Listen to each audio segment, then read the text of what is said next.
అందరికీ ప్రత్యేకమైన శుభములు. మనందరం కలిసి దేవుని సంగతులను ధ్యానం చేద్దాము. దేవుని సంగతులను ధ్యానం చేయటము అంటే దేవునిలో ఉన్న విశేషమైన గుణలక్షణములను ధ్యానించటం. కేవలము భౌతిక సంబంధమైనటువంటి సంగతుల చుట్టూనే అన్ని మార్లు తిరగలేం కదా. మనిషి అన్న తర్వాత రోగం, ఆర్థికపరమైన ఇబ్బందులు, కుటుంబపరమైన చిక్కులు కొన్నిసార్లు వస్తూ పోతూ ఉంటాయి. కొన్నిసార్లు ఇతరులు మనకు కలిగిస్తే మరికొన్నిసార్లు మనం కూడా ఇతరులను అపార్థం చేసుకుని వారికి సమస్యలను సృష్టించే అవకాశం ఉన్నది కదా. మనుషులు అనే శబ్దంలో మీరు నేను ఉన్నాం కదా. ఎంతసేపు పరనిందలో జీవించటం కాకుండా స్వీయ పరిశీలనతో కూడిన ఆధ్యాత్మిక జీవన విధానం మన జీవితాలను విమోచిస్తుంది కదా. స్థిరమైన ఆధ్యాత్మిక సంగతులను మనం ధ్యానించాలి. భౌతికపరమైన ఆశీర్వాదాలను మాత్రమే కాకుండా దైవ సంబంధమైనటువంటి సంగతులలో కూడా పరిపక్వతను పొందడం దేవుని లేఖనాలలో దేవుడు మనకు అనుగ్రహించిన సూచనగా భావించాలి. మహాభక్తుడైన పౌలు తన ప్రియ శిష్యుడైన తిమోతికి 2 తిమోతి పత్రిక 3వ అధ్యాయము 14-15 వచనాలలో చక్కని సూచనలను ఇస్తున్నాడు. అందులో ఓ విభాగాన్ని నేను చదివి వినిపిస్తాను. శక్తిగల పరిశుద్ధ లేఖనములను బాల్యము నుండి నీ వెరుగుదువు గనుక నీవు నేర్చుకుని రూఢి అని తెలుసుకొన్నవి ఎవరి వలన నేర్చుకొంటివో ఆ సంగతి తెలుసుకుని వాటి యందు నిలకడగా ఉండుము. అంటే దేవుని లేఖనములు, అందులో ఉన్న భావాలను గుర్తించటం చాలా ప్రాముఖ్యమండి. దేవుని వాక్యాన్ని మామూలుగా చదవటం వేరు, చదివిన లేఖనాలలో ఉన్న సరి అయిన భావాన్ని గుర్తించటం. రకరకాల భావాలను గుర్తించటం, నాకు ఇలా అనిపించిందండి అనుకోవటం కాదు. మీకు నాకు అనిపించటం ప్రాముఖ్యం కాదు. దేవుడు తన భక్తుల ద్వారా ఏ సంగతిని మనకు తెలియచేయాలనుకుంటున్నాడో ఆ సంగతిని గ్రహించటమే సరి అయిన వ్యాఖ్యానం. కానీ నాకు తోచినట్లుగా నేను, మీకు తోచినట్లుగా మీరు, ఎవరికి తోచినట్లుగా వాళ్ళు, ఇది నా ప్రత్యక్షత, దేవుడు నాతో చెప్పాడని సిద్ధాంతాలను సృష్టించలేం కదా. అనవసరమైన రాద్ధాంతాలను సృష్టించడానికి తప్ప ఎందుకు పనికిరావు కదా. దేవుని లేఖనములను సరిగా అర్థం చేసుకుని వ్రాయబడిన కాలము, గ్రంథకర్త మనోభావాలను, గ్రంథకర్త ఉద్దేశము అనగా దేవుని ద్వారా ప్రేరేపించబడిన ఉద్దేశము, సమకాలీన పరిస్థితులకు ఆ లేఖన భావాన్ని తర్జుమా చేసుకుని తదనుగుణముగా విచిత్రంగా వ్యవహరించకుండాను ఆమోదయోగ్యమైన పద్ధతిలో దేవుడు మనకు నేర్పించిన ఆధ్యాత్మిక సూత్రాలను పాటించటం, ఇతరులకు చెప్పి పాటించమని చెప్పే ధోరణులను మనం కలిగి ఉండటం బాగుంటుంది. కానీ ఏదో విడ్డూరంగాను విచిత్రంగాను ప్రజలందరూ వింతగా చూసేటట్లుగా దేవుని సంగతులను బోధించటం సరి అయినటువంటి పద్ధతి కాదు కదా.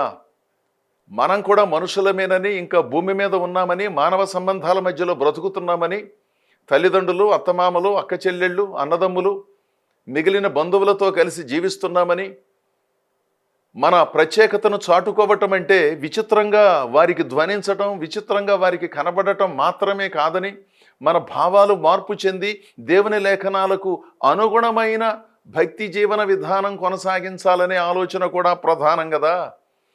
నీవు రూఢి అని నేర్చుకొనిన లేఖనములను అనుసరించి నువ్వు జీవించాలి, ఇతరులకు నేర్పించాలి.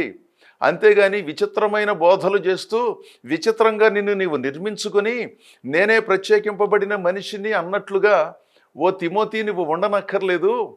నువ్వు కూడా మనుషులలో ఒక మనిషివని, తోటివారికి విచిత్రంగా విడ్డూరంగా కనబడకుండాను, వింత పనులు చెయ్యకుండాను, వారు అర్థం చేసుకునే విధంగా మీలో దేవుడు ఉంచిన ఆ చక్కని స్థితిని కనపరుచుకునే విధంగా ఉండమని అద్భుతమైన సూచనలను ఇచ్చాడు. సద్గురువులు ఎప్పుడూ కూడా తమను అనుసరించే శిష్యులకు ఇలాంటి సూచనలనే ఇస్తారు. అనవసరమైన సంగతులు చెప్పేవారి చుట్టూ తిరగమాకండే. సద్గురువులు ఎక్కడ పడితే అక్కడ దొరకరు. దేవుని లేఖన పరిజ్ఞానం కలిగిన వాళ్ళు ఎక్కడ పడితే అక్కడ దొరకరు. వాళ్ళు ఎక్కడున్నారో మీ ప్రాంతాలలో గమనించి వారిని వెంబడించండి. వారు చెప్పే మాటలు వినండి. వారు చెప్పే సూచనలను పాటించి జీవితాలను క్రమపరుచుకుంటూ ఉపదేశ క్రమాన్ని నేర్చుకుని ప్రజల జీవితాలను ఆధ్యాత్మికంగా పండించటానికి, వారి జీవితాలలో ఆధ్యాత్మిక సిరులను కురిపించటానికి కావలసిన సమగ్రమైన దేవుని లేఖనాలను అందించటం ప్రధాన అంశం. ఎంతసేపు భౌతిక సంబంధమైన స్వస్థతలకే ఈ యేసు ప్రభు పనికొస్తాడన్నట్లుగా పరోక్షంగా బోధించకుండాను స్వస్థతలను అనుగ్రహించేది దేవుడనే మాట ఎంతో వాస్తవమైనప్పటికీ మానసిక స్వస్థతను లేదా హృదయ స్వస్థతను ప్రసాదిస్తాడు, మన బుద్ధికి స్వస్థతను ప్రసాదిస్తాడు. అసూయ, ఈర్ష్య, దుర్మార్గము, గర్వము, లెక్కలేనితనము, నిర్లక్ష్యము, పట్టని ధోరణి, సోమరితనము, ఇలాంటి దుష్ట లక్షణాలకు కూడా ఈ ప్రభు స్వస్థతను ప్రసాదిస్తాడని బోధించి వాటిలో నుంచి కూడా ప్రజలకు విడుదలను కలగజేసే బోధలను అందించడం ఎంతో ప్రాముఖ్యమైన సంగతి కదా. శరీరంలో ఉన్న రోగాలకు స్వస్థతను అనుగ్రహించడం మాత్రమే కాకుండా మానసికంగా మనిషి ఎదుర్కొనే అత్యంత దుర్మార్గమైన, హేయమైన సంగతులలో స్వస్థత కావాలి కదా. వాటి గురించి మనం బోధించాలి, వాటిని వదిలించుకోవటానికి ప్రార్థన, అభ్యర్థనను జరిగించాలి. ఈ సంస్కారం కూడా క్రైస్తవ సంఘాలలో రావలసిన అవసరత ఎంతో ఉన్నది. ఎంతసేపు దేవుడు ఉద్యోగం ఇచ్చేవాడు గాను, ఇల్లు ఇచ్చేవాడు గాను, ఆరోగ్యం ఇచ్చేవాడు గాను, పెళ్ళిళ్ళు చేసేవాడు గాను, సంతానమును ప్రసాదించేవాడు గాను, క్షేమంగా గమ్యస్థానాలకు చేర్చేవాడుగా మాత్రమే మనం దేవునిని చూపించటం సంపూర్ణ సువార్త అని అనిపించుకోదు కదా. అంటే ఈ లోకానికి సంబంధించిన దీవెనలను ప్రభు అనుగ్రహిస్తాడని మాత్రమే చెప్పే బోధ సరి అయినది కాదు కదా. అది వాస్తవమైనప్పటికీ సంపూర్ణమైనది కాదు కదా. సంపూర్ణమైన బోధ ఏమిటి? లేఖనములలో ఉన్న సంగతులేమిటి? అద్దము వంటి లేఖనాలు మన జీవితాలను ఏ విధంగా సూచిస్తున్నాయి? సామాన్యమైన సంగతులను నేర్చుకోవటానికి దారి లేదు. సామాన్యమైన ప్రజలతో కలిసి మాట్లాడే అవకాశం లేదు.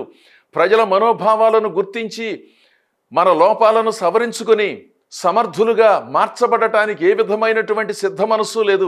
అదేమంటే వాళ్ళు అలాగే అంటారండి, వాళ్ళు అలాగే అనే పద్ధతి కొంత మేర ఉన్నప్పటికీ వాళ్ళు అలా అనటానికి అవకాశం కల్పించిన తీరును మార్చుకోవాలనే ఆలోచన లేకుండా ప్రతిదానిని సమర్థించుకుంటూ అదో రకమైన జీవన విధానాన్ని కొనసాగించే భక్తులు అనబడిన వాళ్ళు ఉన్నారే, వాళ్ళు లేఖనములను అనుసరించి జీవించటం లేదు. లేఖనములను తమకు అనుకూలముగా మలుచుకొని అదో రకమైన ఆధ్యాత్మిక జీవన విధానాన్ని కొనసాగిస్తున్నారు. అలాంటి పద్ధతిని తిమోతి నీవు జరిగించడానికి వీల్లేదు అని చెప్పాడు. అంతేకాకుండా నీవు బాల్యము నుండి కొన్ని సంగతులు నేర్చుకున్నావు కదా, నీ కుటుంబంలో నేర్చుకున్నావు. ఆ తర్వాత నేను నీకు పరిచయం అయిన తర్వాత నేను నేర్పించాను కదా, ఆ సంగతులను రూఢిగా తెలుసుకున్నావు గనక వాటినే నేర్పించాలే. ఏది పడితే అది చెప్పమాకండి.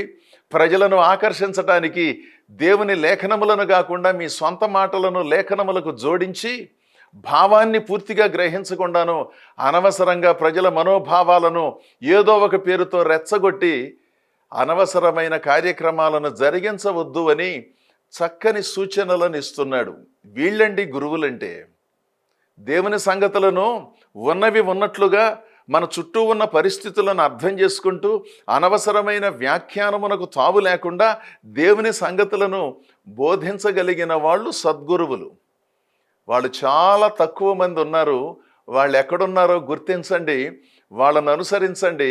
వాళ్ళ శిష్యరికంలో ఆధ్యాత్మిక జ్ఞానోదయాన్ని పొంది అనేక మంది జీవితాలలో ఆధ్యాత్మిక సిరులను, వెలుగులను అందించేవారుగా ఉండాలి. అదే సరి అయినటువంటి ఆధ్యాత్మిక జీవన విధానము కదా. మీరు అవునన్నా కాదన్నా కొన్ని వాస్తవాలుగా చెప్పక తప్పదు కదా. అవి నాకైనా ఒకటే, మీకైనా ఒకటే. బేషరతుగా వాటిని మన అందరం అంగీకరించాలి. సమర్థించుకుంటూ సేవలు జరిగించటం ఏ విధంగానూ సరి అయిన పద్ధతి కాదు.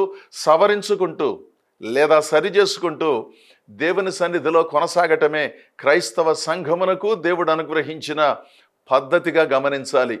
మరొక మాటను నేను మీకు చదివి వినిపిస్తాను. భక్తుడైన సమూయేలును గురించి ప్రస్తావించబడిన మాట 1 సమూయేలు పుస్తకం 2వ అధ్యాయము 18వ వచనములో ఈ విధముగా ఉన్నది. బాలుడైన సమూయేలు నారతో నేయబడిన ఎఫోదును ధరించుకొని యెహోవాకు పరిచర్య చేయుచుండెను. ఎంత చక్కని మాట అండి ఇది. హన్నా దేవుని సన్నిధిలో ప్రార్థన చేసి వరపుత్రుని పొందుకుని, నీవు మగబిడ్డను దయచేస్తే పాలు విడిచే వరకు నా దగ్గర ఉంచుకుని ఆ తర్వాత షిలోహులో ఉన్న ప్రార్థనా మందిరము, ఆ ప్రార్థనా మందిరాన్ని నడిపించే ఏలీ గారి దగ్గర శిష్యునిగా ఉంచుతానని చెప్పింది. అలాగే సమూయేలు పుట్టాడు, పెరిగి పెద్దవుతున్నాడు. పాలు విడిచిన తర్వాత అతి పిన్న వయస్సులోనే తల్లి తండ్రి వారి సమర్పణకు విధేయతగా ఆ కుమారుని తీసుకొచ్చి షిలోహు ప్రార్థనా మందిరములో వదిలిపెట్టి వెళ్ళారు. బాలుడైన సమూయేలు అంటే చిన్నవాడు. ఆ చిన్నవానికి ఉగ్గుపాలతో ఎన్ని సంగతులు నేర్పించిందో ఈ తల్లి. ఆ మాటకొస్తే హన్నా గర్భం దాల్చగానే దేవుడు తనకు బిడ్డను ప్రసాదించబోతున్నాడనే సంగతిని గ్రహించి కడుపులో ఉన్న బిడ్డకు కూడా తల్లి పాఠాలు చెప్పింది. నాయనా, నీవు పుట్టిన తర్వాత, పాలు విడిచిన తర్వాత నిన్ను షిలోహుకు పంపిస్తాను. అక్కడ ఏలి అనే దైవ జనుని దగ్గర నీవు సేవలు అందించాలి. అక్కడున్న ప్రార్థనా మందిరంలో సేవ చేయాలి. విధేయుడిగా ఉండాలి. అమ్మ కావాలి, నాన్న కావాలి అని ఏడుపిస్తూ ఉండకూడదు. నేను నిన్ను దేవునికి సమర్పించాను, పద్ధతిగా ఉండాలి బాబు అని కడుపులో ఉన్న పిండముతో హన్నా మాట్లాడిందా అనిపిస్తుంది.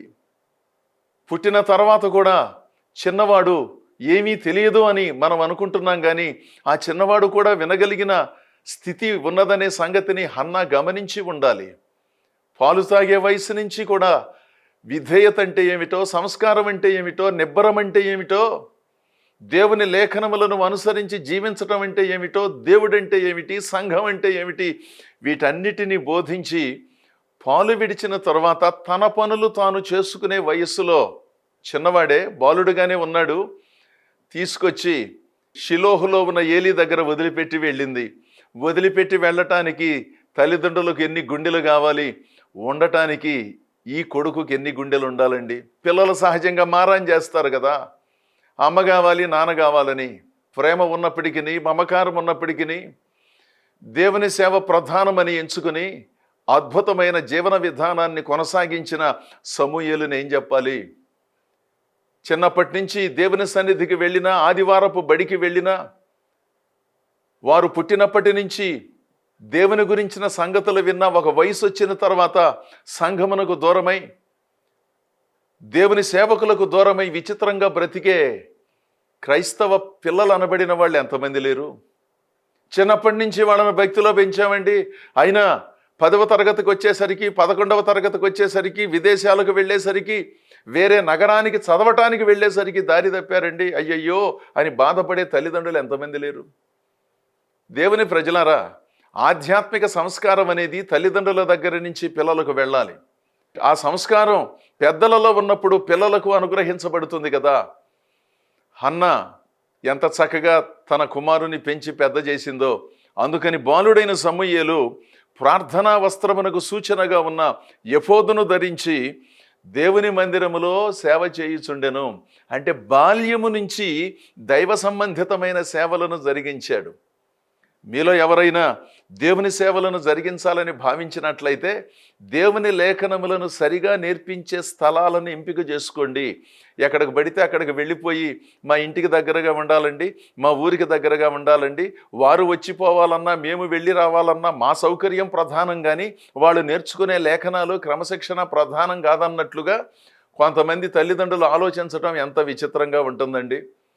ఎక్కడ దేవుని లేఖనములు సరిగా బోధింపబడుతున్నాయి, ఎక్కడ క్రమశిక్షణ కలిగిన శిక్షణా కేంద్రాలు ఉన్నాయనే సంగతిని పట్టించుకోకుండాను ఎక్కడ పడితే అక్కడికి పంపించి దేవుని సంగతులను సరిగా నేర్చుకోకుండా, రూఢిగా నేర్చుకోకుండా ఏదో ఒకటి నేర్చుకుని గలిబిలి చేసే వాళ్లను పరోక్షంగా సిద్ధం చేయటం, అలాంటి వాళ్ళు ఆలోచింపవలసినదిగా మనవి చేస్తున్నాను. ఒకవేళ బైబిల్ స్కూలుకు వెళ్ళే అవకాశం మీలో కొంతమందికి లేకపోతే చక్కని సద్గురువులను గుర్తించండి. దేవుని లేఖనములను చక్కగా ఉన్నవి ఉన్నట్లుగా బోధించే క్రమశిక్షణ కలిగిన ఆధ్యాత్మిక పెద్దలను గుర్తించి వాళ్ళ దగ్గరైనా కొంతకాలం శిష్యులుగా ఉండమని చెప్పండి.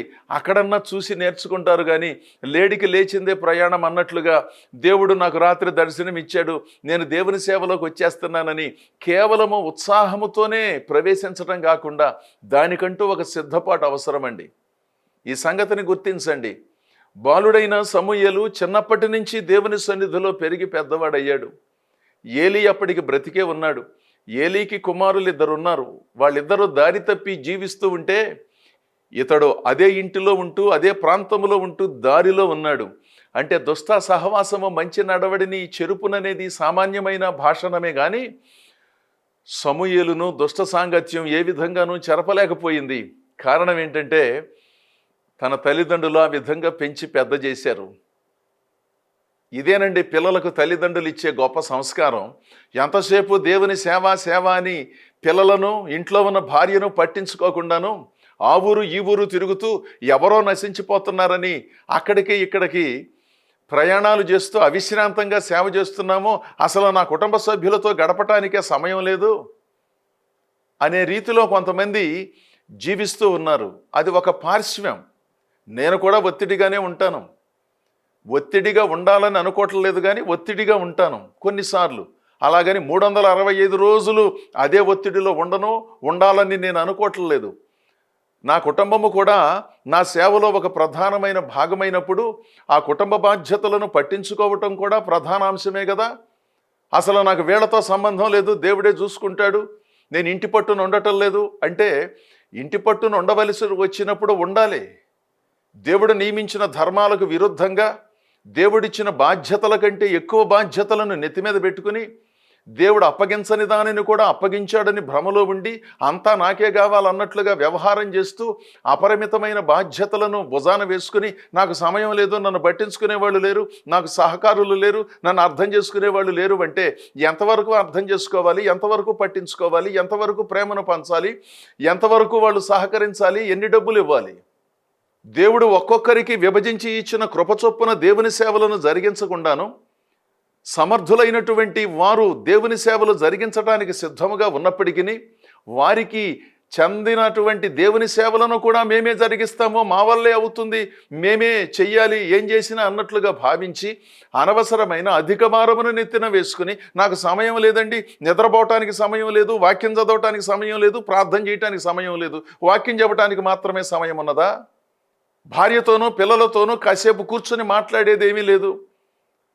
వాళ్ళ చదువుల గురించి, వాళ్ళ అలవాట్ల గురించి, ఏం జరుగుతుందోననే సంగతులను ఏ విధంగానూ పట్టించుకోకుండా నేను దేవుని పని చేస్తున్నాను, దేవుడు నా కుటుంబాన్ని చూసుకుంటాడనే సామాన్యమైన మాటతో కొన్ని సంగతులను విస్మరించటం, కొన్ని సమస్యలను కొని తెచ్చుకోవటం, సమస్యల మధ్యలో నలిగిపోతున్నాను అనటం, ఇవన్నీ కూడా కొంతమందికి రివాజ్ అయిపోయింది కదా.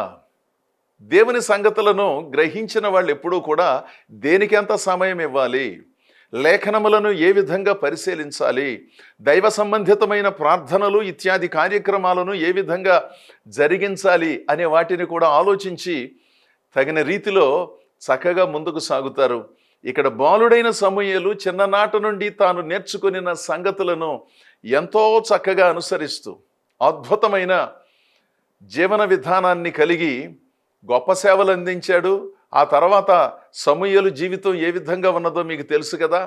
రాజుగా వ్యవహరించాడు, ప్రవక్తగా వ్యవహరించాడు, యాజకుడిగా వ్యవహరించాడు, ఇశ్రాయేలీయులను అద్భుతంగా తీర్చిదిద్దాడు. అందుకనే పౌలు తిమోతితో రాస్తున్నాడు, బాల్యము నుండి నీవు రూఢిగా నేర్చుకున్న సంగతులు ఉన్నాయి కదా, వాటిని నువ్వు తెలుసుకోవాలి మొట్టమొదటిగా. ఆ తర్వాత ఇతరులకు వారికి అర్థమయ్యేటట్లుగా బోధించు అని చక్కని సూచనలను ఇస్తున్నాడు ఈ సద్గురువు. యేసు ప్రభు సేవలు అందించే రోజుల్లో ఒకరోజు సద్దూకయ్యులు అంటే పునరుద్ధానము లేదని చెబుతారు. పునరుద్ధానము అంటే మరణం తర్వాత జీవితం లేదు అని చెప్పి దానినే బోధించే వారిని సద్దూకయ్యులు అంటారు. వాళ్ళు యేసు ప్రభువును అనుసరిస్తూ ఓ విచిత్రమైనటువంటి ప్రశ్నను అడిగారు. అంటే పునరుద్ధానములో పెళ్ళిళ్ళు, ప్రేమలు ఇలాంటివి ఉంటాయా అని. పునరుద్ధానము అంటే అది పరలోకంలో, దేవలోకంలో జరిగే సంగతి కదా. ఆ సందర్భంలో యేసుక్రీస్తు చెప్పిన మాట మత్తయి సువార్త 22వ అధ్యాయము 29వ వచనములో ఇలా చెప్పాడు. అందుకు యేసు, లేఖనములను కానీ దేవుని శక్తిని కానీ ఎరుగక మీరు పొరబడుచున్నారు. వాళ్ళు శాస్త్రం తెలిసిన వాళ్ళే, వాళ్ళంత బుర్ర తక్కువ వాళ్ళేం కాదు, చదువు లేని వాళ్ళు అంతకంటే కాదు, దేవుని లేఖనాలను జాగ్రత్తగా పరిశీలించే తెగకు చెందినటువంటి వారే సద్దూకయ్యులు అనబడిన వాళ్ళు. శాస్త్రులు, పరిసయ్యులు, సద్దూకయ్యులు అంటే కాస్త చదువుకున్న ఉన్నత తెగకు చెందిన వారుగా ఆ రోజుల్లో గుర్తింపబడ్డారు. కాస్త ప్రావీణ్యత ఉన్నది. లేఖనములను కానీ లేఖనములలో ఉన్న శక్తిని కానీ గ్రహించగా మీరు అనవసరంగా పొరబడుతున్నారయ్యా.